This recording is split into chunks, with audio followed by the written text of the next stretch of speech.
Waduh, gak salah tuh. Bolanya udah terbakar, tapi malah asik ditenang-tenang dan dimainin. Hohoho. Ini bukan sembarangan bermain api ya. Namanya sepak bola api. Permainan ini cukup dikenal di Indonesia, fans. Beberapa daerah punya tradisi permainan bola yang dibakar ini. Di Sumba Barat, Nusa Tenggara Timur, permainan ini disebut laliang.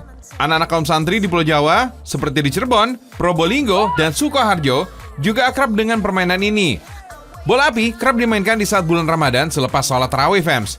Tradisi main bola api ini juga kerap dimainkan dalam rangka kenaikan tingkat santri madrasah. Nah, kalau di Kalimantan Tengah, permainan sepak bola api ini sering disebut dengan sepak sawut.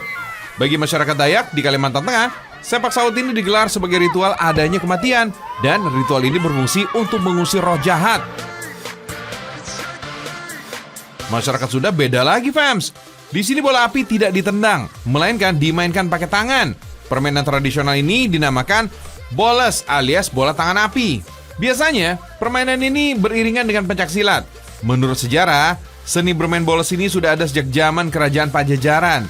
Ya, kira-kira sekitar abad ke-13 hingga 15 Masehi lah ya. Data ini bahkan dicatat dalam kitab Suwasit tentang sejarah Raja Pajajaran Prabu Siliwangi. Bola dalam permainan ini terbuat dari kelapa tua, tapi air kelapanya udah dibuang alias batok kelapanya aja nih yang dikosongin. Kemudian bongkahan sabut yang berbentuk bundar kemudian direndam beberapa hari dalam minyak tanah. Tentu saja minyak tanah ini jadi terserap oleh serat-seratnya dan selanjutnya dapat terbakar. Oh iya, fams, walau bisa berbahaya, si jago merah alias api ini adalah salah satu benda penting untuk kehidupan manusia. Gak bisa dipungkiri kan, api ini dibutuhkan kita untuk berbagai hal, seperti untuk penerangan atau juga untuk memasak. Nah, ngomong-ngomong soal api, ada beberapa fakta unik nih tentang api yang terkadang jarang kita ngeh. Ini dia nih diantaranya. Fakta pertama, api terdiri dari 3 unsur, yakni oksigen, bahan bakar, dan juga suhu yang cukup panas. Kalau salah satu unsur ini nggak ada, api bisa padam atau tidak ada, fams. Fakta kedua, karena membutuhkan adanya oksigen, maka api bisa ada di bumi. Dan hal ini tidak akan terjadi di planet yang tidak memiliki kadar oksigen. Jadi jangan berharap ya bisa menemukan atau timbul api di planet seperti di planet Mars, Jupiter, ataupun di Pluto yang gak beroksigen, fams. Fakta ketiga, api ini dia punya banyak warna loh. Secara umum, warna dari api ini adalah oranye. Tapi ada juga yang kebiruan, kemerahan, kuning, hijau, putih, dan bahkan ada yang transparan alias tidak berwarna. Wait, warna-warna ini ternyata tidak sembarangan, fams. Warna api ini terbentuk karena proses kimia dan kandungan oksigen yang ada di dalamnya. Biasanya semakin tinggi kandungan oksigen pada api, maka warnanya akan menjadi lebih biru. Warna api bisa digunakan untuk membedakan suhunya loh. Api berwarna transparan adalah api yang paling panas dengan suhu yang paling tinggi. Kemudian diikuti oleh api putih, biru, kuning dengan suhu yang paling rendah.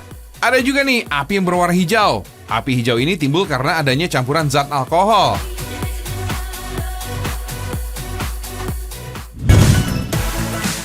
Wush! Api ini bukan sembarang api. Api ini dihasilkan dari teknik khusus. Orang menyebutnya dengan sebutan flambe. Kata ini berasal dari bahasa Prancis yang artinya bersinar. Ya iyalah bersinar, api aja membara gitu. Teknik flambe ini pertama kali dikenalkan pada abad ke-14, fams. Pencetusnya bernama Henry Carpentier. Si Henry ini, cilah kayak kenal aja nyebut namanya langsung ya. Dia nggak sengaja membakar panci si Krebs alias kepiting. Gak disangka ya, karena insiden itu malah jadi trendsetter di jagat perkulineran, fams. Cakep. Salah satu resto yang menawarkan aksi flambe ini ada di kota Bogor, Jawa Barat, fams. Aneka olahan seafood bisa kok dimasak dengan teknik flambe. Eits, meski flambe identik dengan alkohol untuk memantik apinya, tapi ini beda dengan menu-menu seafood yang ada di sini. Paduan antara 3/4 minyak goreng sama 1/4 air bisa banget, fams, nimbulin api super besar. Nah, usut punya usut nih, fams. Efek flambe saat memasak ini ternyata bisa mempengaruhi tekstur sebuah makanan loh. Bisa bikin dagingnya ini lebih lembut dan aroma lebih keluar, lebih sedap, fams. Yuhuu! Sesi fire show ini nggak cuma terjadi di atas wajan aja nih, fams. Di atas panggangan ini juga bisa ngasih efek kobaran api menyala. Biasanya kan cuma bara api nih yang bikin matang daging ikan. Tapi yang satu ini langsung apinya yang bikin matang. Yap, cukup lumuri dengan olesan bumbu jimbaran. Si api ini bisa langsung berkobar, fams. Sadis. Seafood yang tersedia nih, fams, didatangkan langsung dari Muara Karang, Jakarta. Mulai dari kepiting, kerang, sampai ikan ada di sini, fams. Yang paling unik sih, fams, si kepiting Papua ini. Tahu nggak sih kalau kepiting Papua ini termasuk kepiting bakau unggulan Indonesia? Wih, mantep nih, fams. Melihat ukuran kepitingnya. Keistimewaan lainnya terletak pada dagingnya tebal, banyak, dan ada manis-manisnya gitu. Hehehe. Gak pakai lama, langsung sikat, fams. Meski singkat dan padat waktu masaknya, tapi jangan khawatir. Masalah rasa dan tekstur dagingnya, fams, semuanya empuk, nonjok di lidah. Endolita abis, fams. Ya. BTW, fams, tahu nggak kalau hidangan seafood justru jadi hidangan kuliner wajib di Italia, khususnya saat malam Natal tiba. Tradisi makan seafood ini dinamakan Fish of the Seven Fishes. Dari judulnya aja udah ketahuan ya, fams. Hidangannya ini berisi 7 jenis seafood yang menggantikan menu serba daging saat jamuan hari Natal, fams. Hujan-hujan makan seafood pedas? Ulala, mantap! Fire! Oh, ini nih yang bikin pada ketakutan. Kebakaran? No, fams! Makan ketakutan karena disembur api? Cek! Sensasi uniknya lebih hot nih daripada komentar netizen, fams. Restoran ini menyajikan aneka masakan khas negara matahari terbit. Salah satunya Fire Ramen ini nih, fams. Untuk mencicipi semangkok Fire Ramen ini, gak perlu jauh-jauh terbang ke Jepang kok. Soalnya resto ini ada di Bandung. Terinspirasi dari kedai Fire Ramen di Kyoto, Jepang, yang sangat populer di sana. Namun, rasanya ini tetap disesuaikan dengan lidah orang Indonesia. Pelanggannya nggak perlu khawatir, karena sebelum melihat penyajiannya, kursi terlebih dahulu dimundurkan. Jadi, ada jarak antar pelanggan dengan meja sekitar 1 meter. Meja ini pun terbuat dari stainless steel yang tahan panas. Petugas pun ini akan memasang apron putih untuk menutupi bagian depan. Setelah itu, mangkok ramen ini mulai dihidangkan satu persatu. Peraturan selanjutnya, sebaiknya rambut diikat dan nggak boleh meletakkan tangan di atas meja. Soalnya kita diharuskan meletakkan tangan di belakang, fams. Nah, buat yang demen banget di konten buat media sosial, tenang aja, kita bisa minta bantuan petugas untuk menyimpan ponsel kita di tongsis yang sudah digantung di atas. Jadi, kita tetap punya dokumentasi pribadi deh. Koki mulai memanaskan bahan khusus dalam panci. Lalu, dalam 3, 2, 1, piur! Koki langsung nuangin ke mangkok. Dan api pun menyambar tinggi dan menyala cukup besar. Wah, luar biasa, saudara-saudara. Rasa tegang, penasaran, sekaligus panas jadi satu, fams. Ya, 11-12 lah ya sama teknik flambe. FYI, bahan yang digunakan untuk membuat sambaran api semuanya halal, fams. Ramen sendiri terdiri dari berbagai macam kuah. Ada kuah kari, yang paling hits sih shoyu dan miso, dan masih banyak lagi. Tapi, hanya kuah soyu aja nih yang bisa disajikan dengan sambaran api. Soalnya sangat mempengaruhi cita rasa ramen. Berasal dari Cina dan masuk ke Jepang pada abad 19, fams. Ramen ini jadi cikal bakal lahirnya mie instan. Padahal, dulu tentara Jepang ini membuat ramen pakai bahan sisa, yaitu tepung ransum. Siapa sangka, awalnya terbuat dari bahan sisa, dan sampai saat ini tetap mencuri perhatian dunia. Jepang terus berinovasi, menciptakan aneka kuah ramen, sampai cara penyajian anti-mainstream kayak gini, fams. Termasuk pecahin rekor dunia nih, dengan membuat mie instan raksasa seberat 160 kg. Wih, mie raksasa ini dibuat bersamaan dengan acara Hari Anak di Jepang, fams.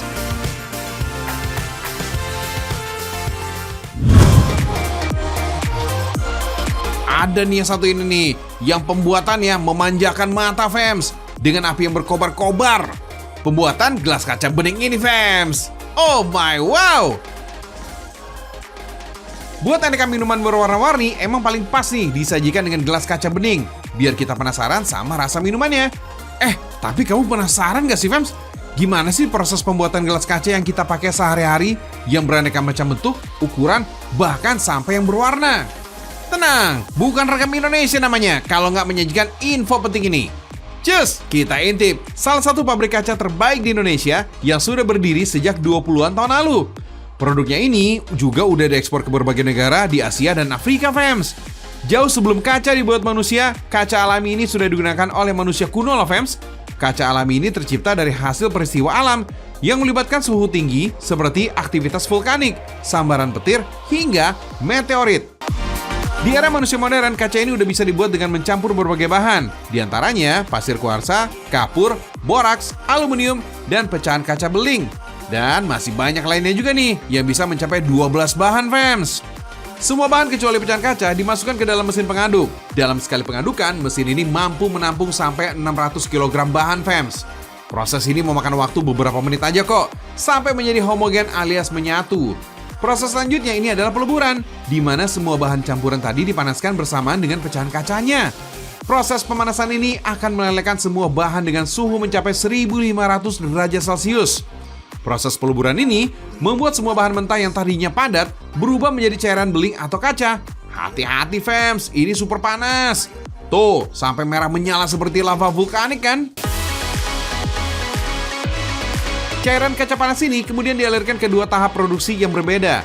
Ada yang dilanjutkan ke proses pencetakan dengan mesin, dan ada juga nih yang dicetak secara manual atau handmade. Pertama, kita akan lihat proses pencetakan kaca dengan mesin dulu nih fams. Pabrik ini menggunakan mesin buatan Italia, Jerman, dan Cina fams. Jadi, mesin ini sudah berstandar internasional dan dijamin kualitasnya.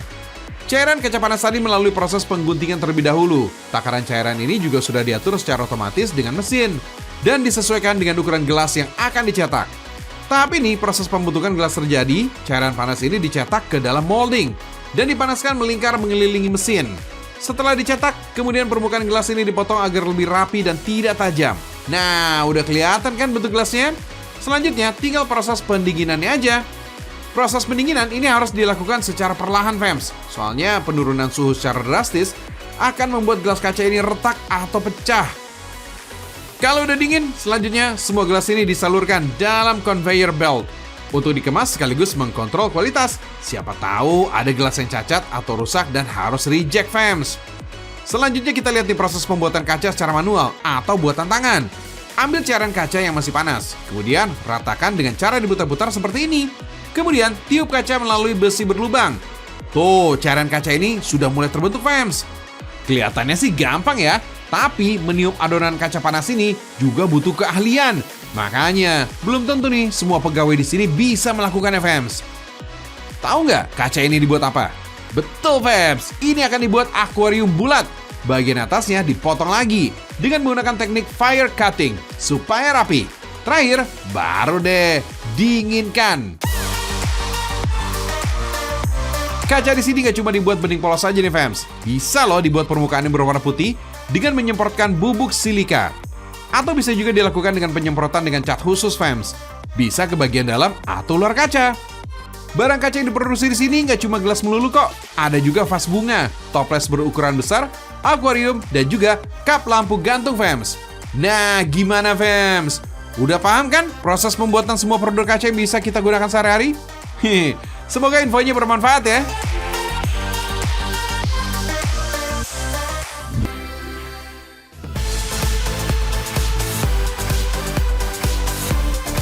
Seragam Indonesia semua. Ngomong-ngomong, hari ini mau masak apa, Bu? Coba lihat dulu deh sini. Ada ibu-ibu lain tuh lagi pada milihin udang. Udangnya banyak banget.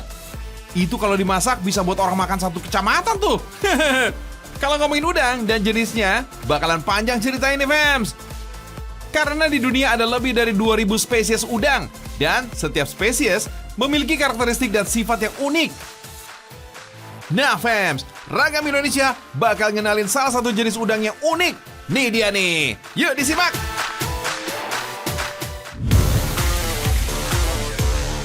Lihat tuh fams, udang di sini ukuran jumbo alias gede pol. Biar nggak penasaran, yuk kenalan yuk sama udang ronggeng khas Sungsang, Sumatera Selatan. Udang ronggeng adalah salah satu spesies udang yang termasuk dalam kelas Crustaceae fams.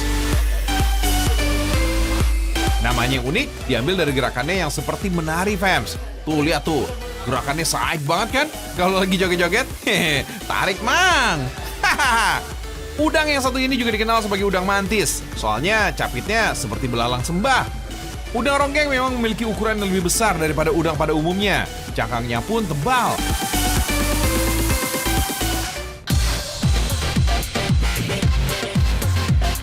Nah, setiap harinya, para nelayan ini dia mampu memasok udang ronggeng hingga ratusan kilo ke pengepul di desa Sungsang.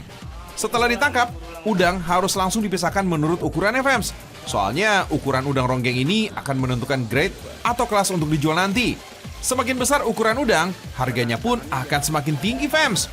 Setelah diukur, udang akan dikemas. Tapi nggak sembarangan ya. Udang ronggeng nggak boleh tuh disatuin. Soalnya tendangan udang ronggeng ini dikenal sangat kuat, Fems. Oleh karena itu, kalau disatukan, mereka ini bisa berantem dan saling melukai. Sehingga bisa saja nih ketika pengiriman udang akan mati atau menurunkan kualitasnya. Wah, dikira main UFC ya. Makanya, masing-masing udang ini harus dikemas dengan plastik seperti ini. Peletakannya pun harus sesuai. Bagian kepala harus menghadap ke atas agar udang tetap pada posisinya. Untuk menjaga udang agar tetap hidup, ketika dikemas, udang akan diberikan oksigen dan juga batu es agar tetap segar, Fems. Soalnya udang ini dia nggak bisa bertahan lama. Udang-udang ini kemudian akan langsung dikirim ke tujuannya menggunakan pesawat kargo, Fems. Karena pasokan terbatas, saat ini sih tujuan utamanya ini masih Jakarta, Fems. Padahal, udang ini dia memiliki harga jual yang relatif mahal, Fems. Per kilonya bisa mencapai 100 hingga 150 ribu rupiah. Selain karena rasanya yang lezat, kandungan gizi yang berlimpah seperti omega 3, vitamin B12, dan niacin ini jadi daya tarik bagi konsumen. Wih, gak nyangka ya, wilayah Sungsang ini ternyata terkenal sebagai pemasok udang kualitas premium kayak gini.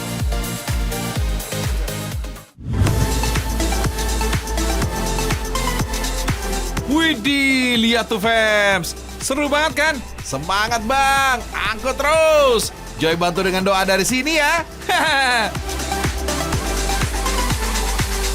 Gimana, Fems? Seger-seger banget kan ikannya? Ya iyalah. Ini kan ikan-ikan hasil tangkapan nelayan di Kampung Nelayan, Desa Sungsang, Kabupaten Banyuasin, Sumatera Selatan. Seperti daerah pesisir lainnya di Indonesia, hasil lautnya tentu jadi kebanggaan, Fems. Gimana enggak? Di desa ini kamu bisa menemukan beragam jenis ikan dan produk bahari lainnya. Sebut aja nih ya, ikan bawal putih, udang, barakuda, kerapu, dan masih banyak lagi. Setiap harinya, tempat-tempat pelelangan ikan di sini mampu mengirim puluhan ton hasil laut ke berbagai daerah di Indonesia. Tapi bukan cuma untuk kebutuhan nasional aja. Beberapa jenis ikan dan udang bahkan dikirim ke luar negeri, seperti Singapura dan Malaysia. Mantap! Ini nih, baru kebanggaan anak bangsa yang bikin Indonesia mendunia.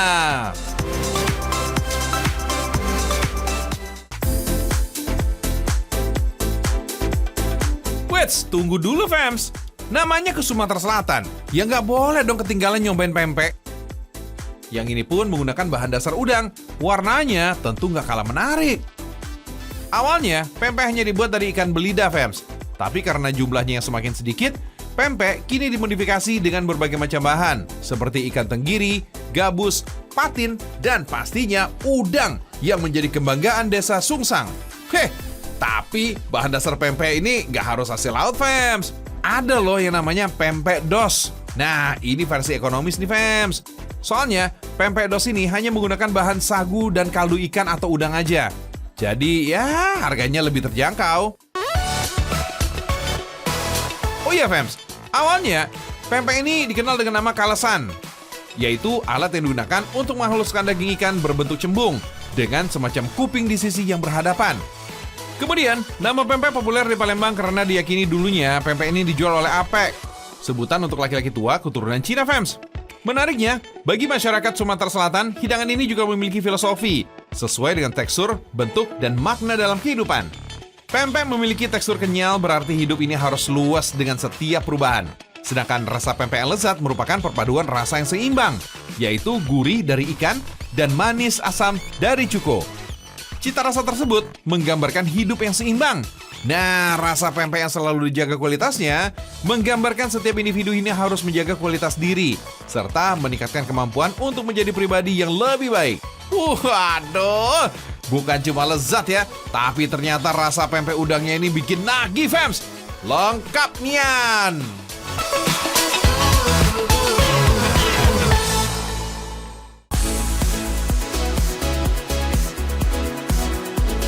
Udah kenyang? Jangan pulang dulu, Fems. Nikmatin suasana sekitar desa dan melihat keseharian warga di Pasar Sungsang.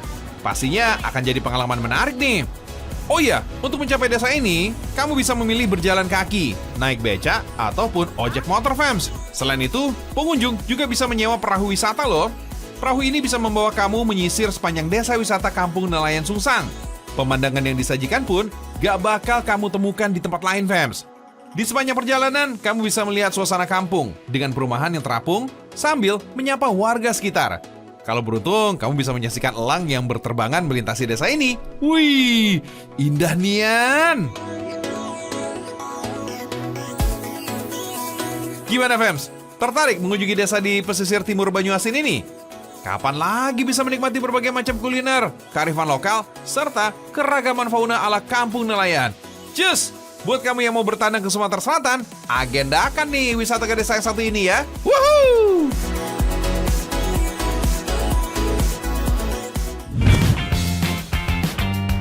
Meski namanya kampung nelayan, desa ini nggak cuma mengandalkan hasil laut untuk dijual mentah, fams. Berbagai olahan turunannya juga banyak dijajakan di sini. Nah, salah satu yang paling khas adalah kemplang udang. Gak sulit nih menemukan olahan yang satu ini. Di sepanjang pasar, banyak tuh pedagang yang menjajakan kemplang maupun laksan udang. Kalau kamu melihat kerupuk-kerupuk udang mentah dijemur di sepanjang jalan, nah, di sana deh pusatnya pengrajin kemplang udang ini khas desa Sungsang. Wets, ibu-ibu ini bukan lagi nyuci baju ya, melainkan sedang menghaluskan udang fams. Pembuatan kemplang udang di sini memang masih tradisional banget. Penggilingan udangnya aja masih menggunakan papan begini. Katanya sih dengan begini hasil gilingan ini akan lebih halus dan rasa udangnya akan lebih gurih. Kalau gitu sih, kayaknya bukan cuma enak nih. Ibu-ibu di sini pasti sehat-sehat banget ya fams. Soalnya sambil masak sekalian olahraga kan bu? Hehehe. Semangat boy bo! Nah, selain prosesnya yang masih sederhana, warna merah muda yang ada di kerupuk kemplang ini juga hanya menggunakan pewarna alami fams. Warna pinknya khas dari kemplang udang ini berasal dari buah naga. Oh iya fams, nama kemplang sendiri berasal dari dialek Melayu. Konon nama ini diambil dari cara pembuatannya. Soalnya dulu adonan kerupuk yang udah tercampur harus dikemplang atau dipukul untuk meratakannya. Kalau sekarang sih cukup diadon aja. Adonannya harus rata dan kalis ya fams. Kemplang memang jadi oleh-oleh wajib nih kalau lagi bertandang ke Sumatera Selatan fams. Kalau buat warga Sumatera Selatan, kerupuk kemplang ini bukan cuma jadi camilan fams, namun udah jadi bagian dari budaya di sini. Soalnya kerupuk kemplang ini juga sering dijadikan sebagai seserahan atau oleh-oleh dalam acara adat seperti pernikahan atau sunatan. Rasanya yang gurih khas udang memang jadi unggulannya. Cita rasa umaminya dijamin. Gak bisa tuh kamu temukan pada kerupuk kemplang ikan biasa. Jadi, kalau kamu menemukan kerupuk kemplang udang berwarna merah muda, wih, bisa dicek-cek itu fams. Siapa tahu made in Sungsang.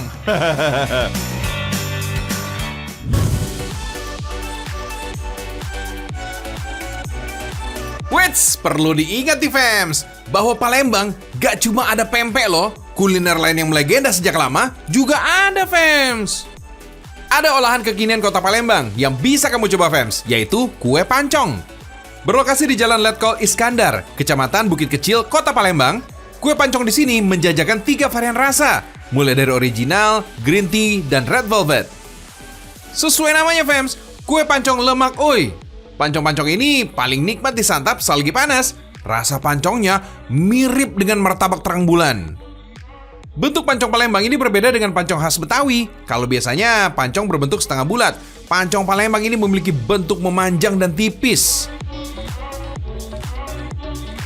Bahan dasar pancong ini terdiri dari tepung, kuning telur, gula, pewarna makan, dan air secukupnya.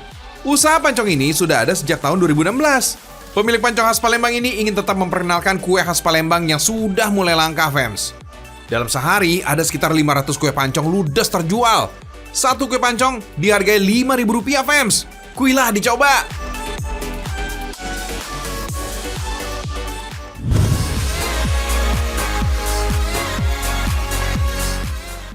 Dari ujung timur Pulau Jawa, kita loncat ke Sumatera fams. Tepatnya di kota Palembang, Sumatera Selatan. Kalau soal durian, Palembang juga salah satu juaranya fams. Sekilas sih nggak ada yang istimewa dari tempat makan yang satu ini fams. Tapi coba deh fams, masuk dan pilih salah satu menunya. Ada pastel yang bukan sembarang pastel loh. Pastel di sini memiliki isian durian. Berada di Jalan Dr. M. Isa, Kelurahan Kutu Batu, Kecamatan Ilir Timur 3, Kota Palembang. Tempat ini sudah menawarkan pastel durian sejak tahun 2013. Di kalangan para pencinta kuliner Palembang, pastel durian ini masuk dalam daftar wajib. Dalam sehari setidaknya ada 300 pieces pastel durian yang dibuat. Satu paket pastel durian harganya murmer alias murah meriah, yaitu Rp40.000 per 10 bijinya. Oh iya fams, lokasinya buka setiap hari ya, mulai dari jam 7 hingga jam 4 sore.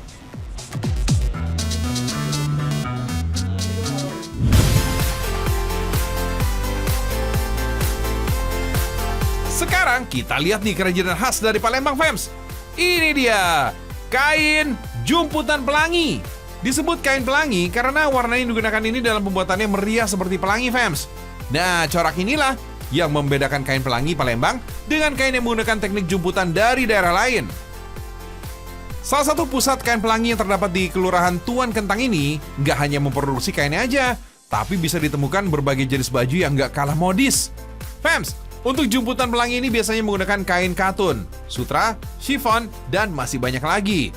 Motif dasar kain pelangi ini dibuat dengan mengikuti pola yang udah ada, karena sudah ada cetakannya, jadi hanya perlu diaplikasikan pada kain aja. Oh iya, ada beberapa cetakan motif yang cukup terkenal dalam pembuatan kain jumputan pelangi ini, fams. Mulai dari motif lupis, bintang 4, terowongan, daun-daunan, bintang 6, dan mawar. Kain yang udah bermotif kemudian dijahit dengan teknik jelujur. Proses ini dilakukan dengan menjahit tiap garis pola. Cara ini juga bisa menentukan warna favorit agar tidak tercampur dengan warna lain. Selanjutnya, baru bisa diikat. Meskipun terlihat sepele, proses yang satu ini termasuk proses yang paling sulit. Setiap sisi pola diikat dengan tali rafia, fams. Dalam kain berukuran 3 meter, biasanya membutuhkan waktu hampir 6 hari. Nah, proses ini yang disebut dengan jumputan. Itu loh, teknik pengikatan kain yang menggunakan tali saat akan diwarnai. Fams, kalau luas kakinya sudah mengecil, tinggal warnai aja deh. Oh iya, fams, banyak juga yang menyebut batik jumputan ini dengan batik ikat celup. Penyebutan ini mengacu pada proses pembuatannya yang mencelupkan kain ke dalam pewarna. Menurut sejarahnya, teknik ikat awalnya berasal dari Tiongkok. Selanjutnya berkembang sampai ke India dan masuk ke beberapa wilayah di Indonesia melalui misi perdagangan.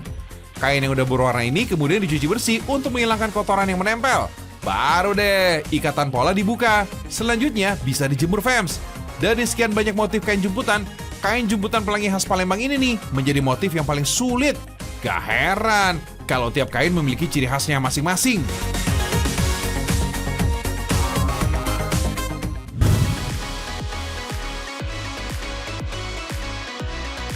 Kalau tadi sudah puas memanjakan lidah, sekarang kita memanjakan mata.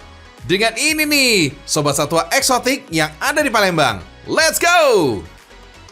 Buat kamu yang ada di kota Palembang, silakan mampir deh ke Palembang Bird Park di kawasan Jakabaring.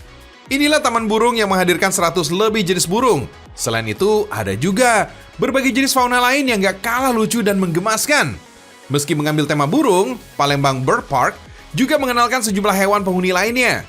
Spot pertama, silahkan melihat lebih dekat gagahnya burung emu. Burung emu atau burung unta merupakan burung asli Australia. Burung ini memiliki bulu dengan tekstur yang sedikit kasar dan berwarna coklat kehitaman. Ketinggiannya mencapai 2 meter dan berat 45 kg. Dari Taman Burung Emu lanjut menuju ke kawasan burung parkit. Burung parkit merupakan jenis burung yang cukup populer di Indonesia. Burung-burung ini biasanya dipelihara sebagai burung kicau, burung ternak, dan burung hias. Parkit juga terbilang cerdas dan mudah jinak dengan manusia, fams. Lihat nih, gak sedikit pengunjung yang berinteraksi dengan memberi makan burung parkit ini. Anak-anak juga bisa loh, fams. Jenis burung parkit secara garis besar dibagi menjadi 3 jenis, mulai dari parkit lutino, parkit Australia, dan parkit lokal. Dibuka pada tahun 2015, Palembang Bird Park memang menjadi alternatif kegiatan anak-anak, terlebih yang mulai terpengaruh oleh gadget dan sosial media. Buat yang mau narsis, juga ada kawasan burung hantu nih. Burung hantunya termasuk jinak kok, fams, asalkan selama foto-foto kamu di bawah pengawasan penjaganya. Dari sekian banyak tawaran di Palembang Bird Park, satu lagi nih yang gak boleh ketinggalan, yaitu kawasan Taman Iguana. Wih, ratusan iguana terdapat di sini, fams. Buat kamu yang berani, Bisa nih melihat lebih dekat corak dan bentuk mereka yang unik. Boleh dipegang juga kok. Bahkan bisa ikutan serunya ngasih makan iguana. Iguana adalah marga kadal yang hidup di daerah tropis seperti Amerika Tengah, Amerika Selatan, dan Kepulauan Karibia. Istilah iguana ini diketahui berasal dari bahasa Taino, yaitu salah satu suku Amerika yang berarti kadal. Nah, di Indonesia nih, setidaknya ada 10 jenis iguana yang bisa ditemukan. Warna-warni iguana menjadikan hewan ini bisa kamu jadikan sebagai latar fotografi, fams. Terakhir, silakan menuju ke lokasi Taman Rusa. Di sini kamu juga bisa nih ngasih makan rusa. Tempat wisata ini buka setiap hari, mulai dari jam 8 pagi sampai jam 6 sore. Harga tiket masuk per orang hanya dikenakan Rp50.000.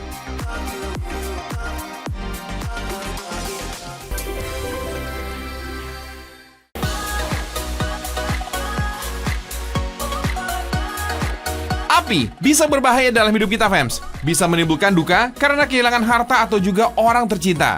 Tapi dari api juga bisa membuat kita bahagia, memberikan rezeki untuk keluarga.